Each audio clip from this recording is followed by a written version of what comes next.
Welcome to week three. This week we are looking at how federalism has shaped the American party system and the way that interest groups behave politically in the United States. We have only two assignments this week. I'll talk more about that in a minute. One of the principal virtues of a federal system of government is the idea that states can become laboratories of democracy, echoing Louis Brandeis's belief that innovative states can experiment with public policies that might be too risky to, simply impose on the nation as a whole, and that if they succeed, other states can emulate.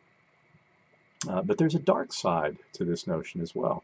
States determined to discriminate can become laboratories of oppression as well. And that's something that we don't often teach in our introductory government classes, and it's something that we need to be aware of. I think many of us are kind of intuitively aware of it, but we don't think about it in the terms that I think Robertson is putting it. James Madison recognized the potential for factions to form discriminatory majorities and believed that the fragmentation built into the Constitution, of which federalism is a part, would make it hard for such factions to band together and engage in such discriminatory projects.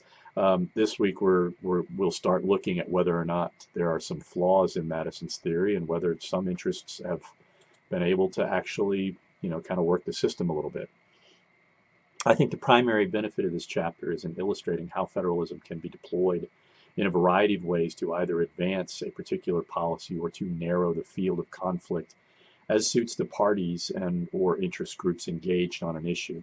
To no small extent, it can be fairly said that American federalism has contributed to a weak party system and to outsized influence on the part of certain interest groups whose influence and interest in regulatory policy has caused them to take an often unhealthy interest in politics to what I consider to be deranging effect.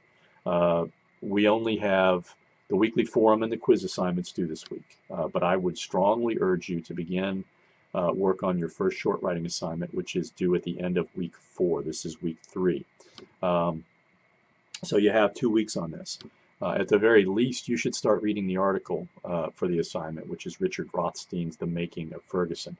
It's a long article, and it will probably be fairly controversial for some of you, so you need to have time to read it, digest it, think about how it makes you think about, racial politics in the United States.